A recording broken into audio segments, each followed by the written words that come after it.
Welcome back to Uncle Fezzi's Mad Lab. This is I'm going to try to make this video as short as I possibly can. And I'm going to try to I'm going to try to make this video as short as I possibly can because it's kind of funny. Kind of a little irritating too, right? So, again, because we now have a 3D printer, every problem now has a 3D printing solution, right? This is a little bit of an expansion on my low voltage lighting project. So the project that I showed, installing the low voltage lighting, while it is complete, it still has a little bit more to go. I put all the lights up, and I think I'm going to add some more lights. We're not going to video that. It's not a big deal. It's just a matter of printing up a couple more connectors, going to my favorite orange box store, buying 2 more lights and installing those. No big deal. The other funny thing is, I used my finding eyes, and actually I found some more of those copper straps, so I gotta put some more of those up. But, so what are we doing today? Well, because every problem now has a 3D printing solution, I need a junction box for another electrical project that I'm doing. I'm bound and determined to either electrocute myself, my dog, or burn something down. There you go, right? So I need a junction box. Now, I'm not going to show it, I don't think, but so basically I have a conduit, I have wire and a conduit running along the backside of my fence that was fine until I removed the fence. Well, now I have to put, I'm going to use direct burial wire to hide that wire, get rid of the conduit, yada yada yada. But I'm going from a horizontal run to a vertical run to a horizontal run. Now the junction boxes that I have don't have those kind of holes, and I'm going to install an in-use cover, right? So this is the in-use cover. Now I could use 2 different junction boxes, but it still wouldn't work the way I want it to. So this is going to be mounted on the outside or the inside of my fence, on the inside of the shop, on the inside of the pool area, and then it's going to have this box with this in-use cover installed over top of it. It's backwards, and like that, right? So that's the one box, but I need to get the power from where it is to this box. Well, not for nothing, I'm a dimwit and I cut the fucking wire too short. Which means I have to put a junction box in to lengthen the wire, and to have some place for the wire to go into this box. Now I'm gonna run conduit into the back of the box, which is what I've done in the past.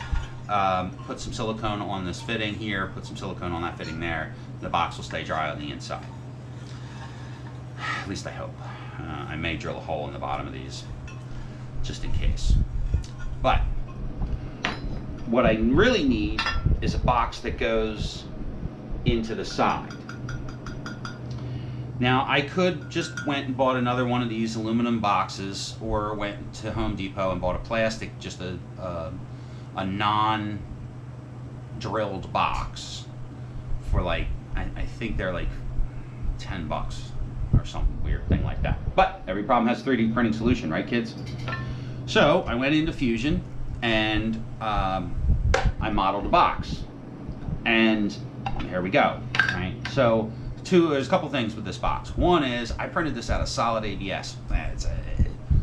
This thing is solid. I'm really super impressed.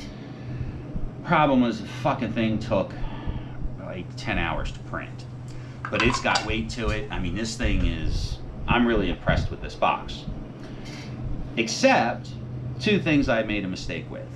One was I intend to use these screws to hold the box lid on. Okay, so these are the self-tapper Torx head. I forget the sparks. I forget the name of the thread of the screw. I really like these screws. The other option would have been to put thread certs in here. I didn't really want to do that. This is something that's not going to be taken apart more than once. or twice in its existence. So I decided, hey, I'm going to use this. I drilled through the fucking box. Son of a bitch. That's okay. We'll use real long screws, and that's what we're going to use to hold it in with. Can't believe I did that. Huh. I don't know how I did that. Boy, that really pisses me off. The box printed out really nice. But what I did was I undersized the holes too much in this piece here to allow these to thread in comfortably.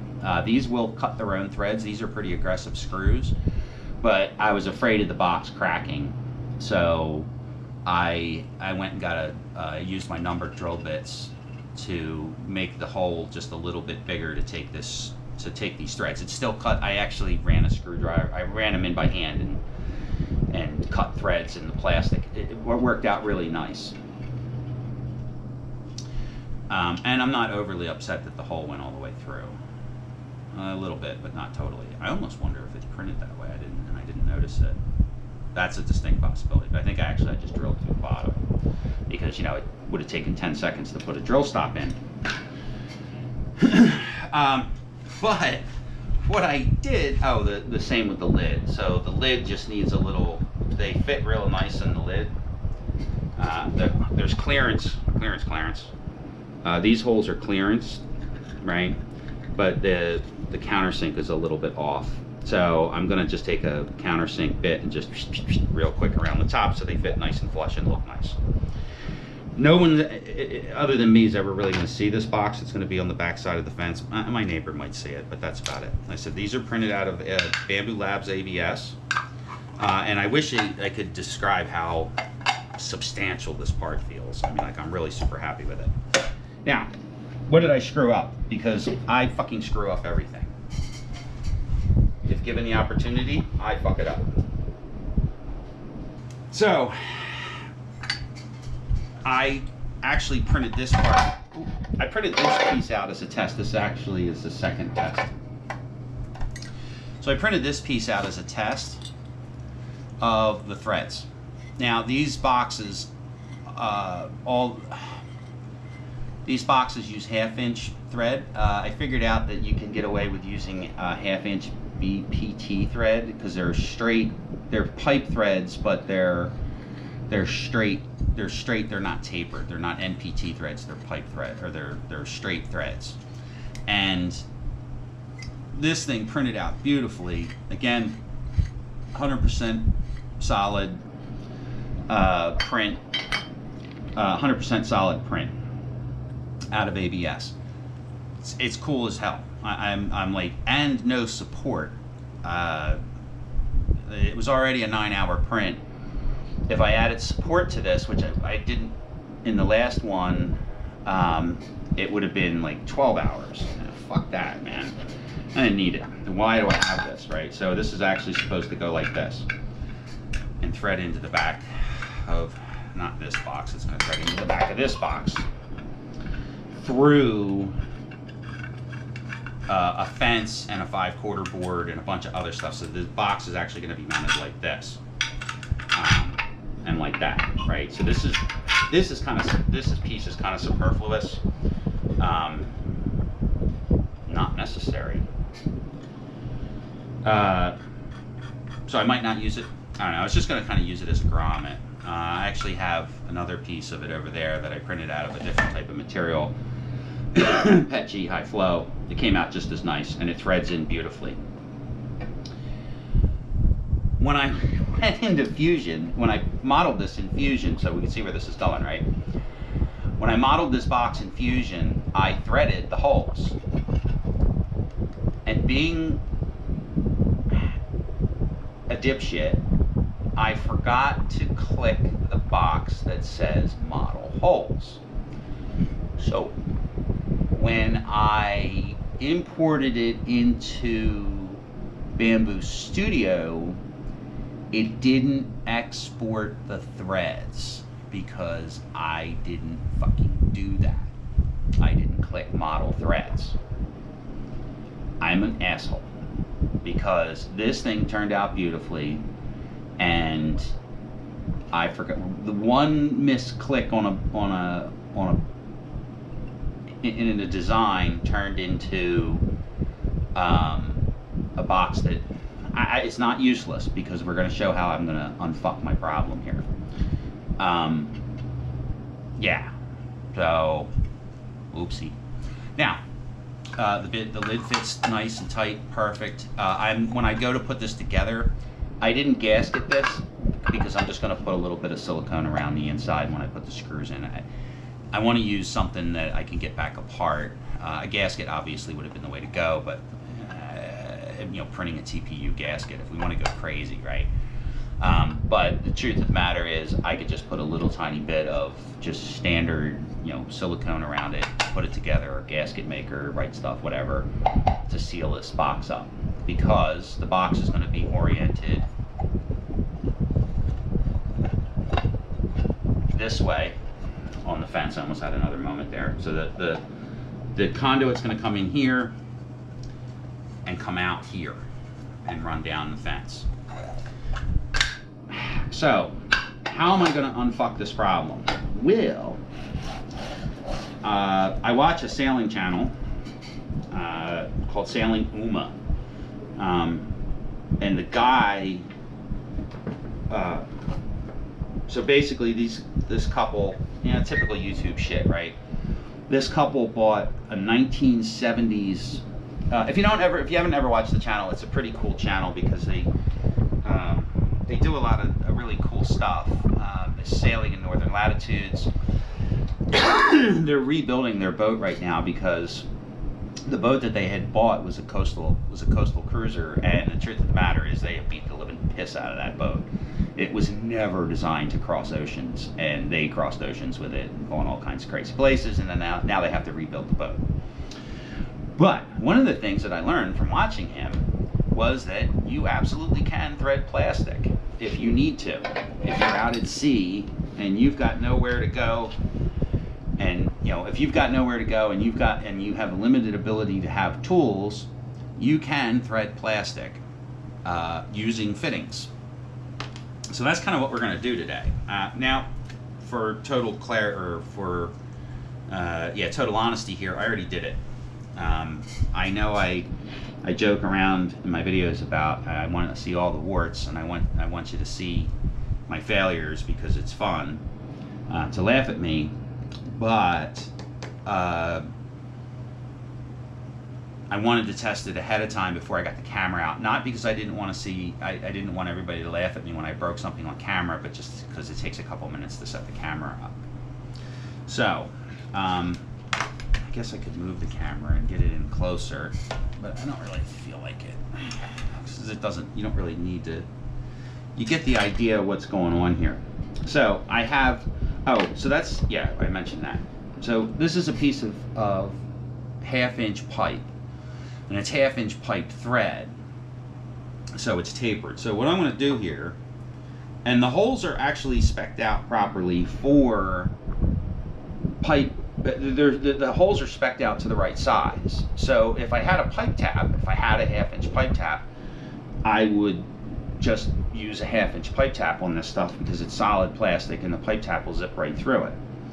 I don't have a 1/2-inch pipe tap, and I am not driving to Sharon Hill at 8 o'clock on a Wednesday morning to get a single pipe tap. It's like a 45-minute or an hour round trip, and I got other shit to do.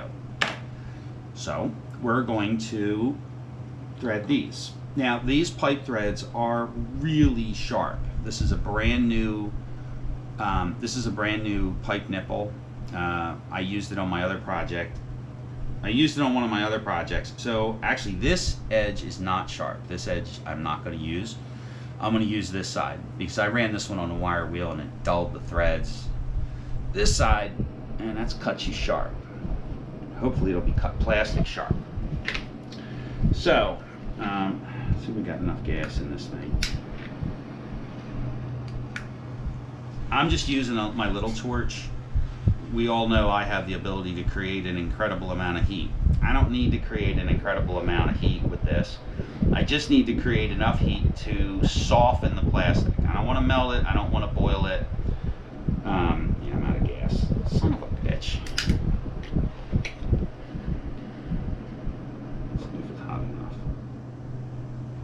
So I'm using the pipe to start the thread. All right, I'm putting a little bit of pressure on it to get it to go, to get it to start. I don't want to use, and it's relatively straight, I don't want to use this to thread the whole thing, because if I do that, I run the possibility of snapping the box, because the box is 1/4 of an inch thick. I mean, it's pretty thick, right? I'm going to use the actual fitting here. So now that I got a little bit of a thread start in there, yeah. All right, we got to fill our torch here.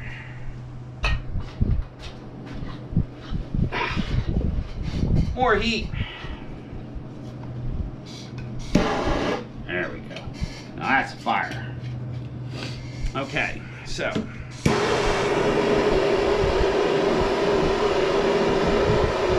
I don't want this thing god awful hot, but it's real easy to do that with this torch.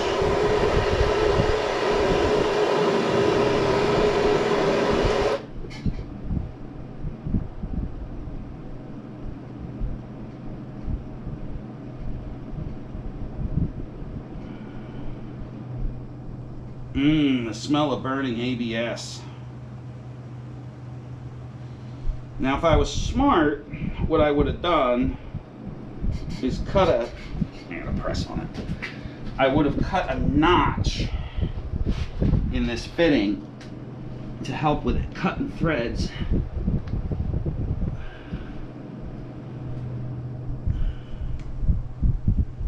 Oh, like butter. I'm gonna let that sit for a second. Can't believe that worked that well. First time it didn't.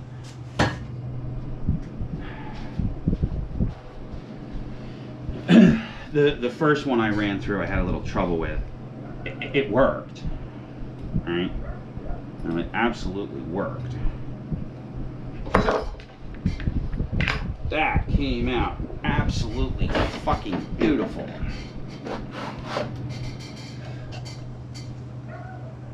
Wow. I couldn't ask for that to come out any better. Ooh, it even knocked the little booger off the inside, which it didn't do on this one. Maybe I'll re-tap that one.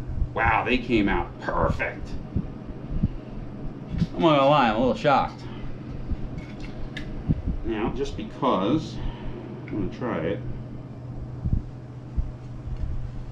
Okay, so it does not, all right, and that's expected. It won't take this, and I'm not gonna force that in there. It doesn't need to. This is iron pipe. It doesn't, we're not doing iron pipe, we're doing, it's not that hot. We're not doing iron pipe, we're doing conduit, straight, non, oh yeah, that's fantastic. And I clocked it so the screw's in the right place. Wow, holy shit, it worked.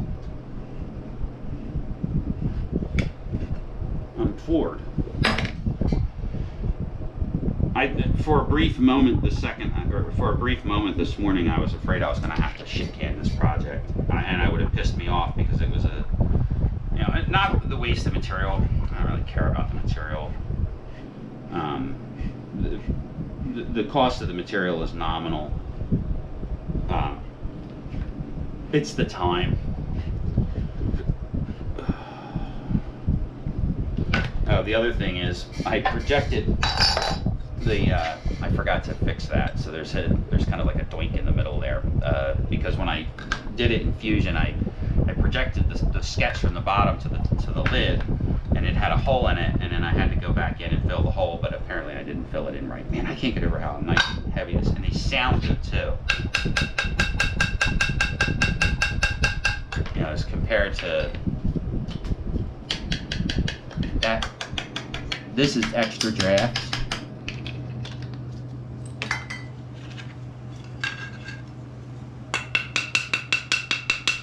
Wow, awesome. Well, when you don't feel like going to Home Depot, which I got to go to back anyway, or back to anyway, for a junction box that's not really, you know, this is going to be outdoors too. I'm a little concerned about the ABS exposure to the, you know, to the elements, but I've been watching a bunch of different videos from different people who have done exposure tests, and there isn't enough real long-term data to say one way or the other what is going to happen. I can paint this. It's ABS. I can paint it. I can spray it with a little bit of Bulldog adhesion promoter and then just blow some paint on it, which I might or might not do, and screw it to the wall, and that's it. We're good. We're good. We're good. I didn't model holes in this. I'm just going to drill holes in it because this stuff drills really nice. I'm just going to drill holes in it and use just screws to mount it in place.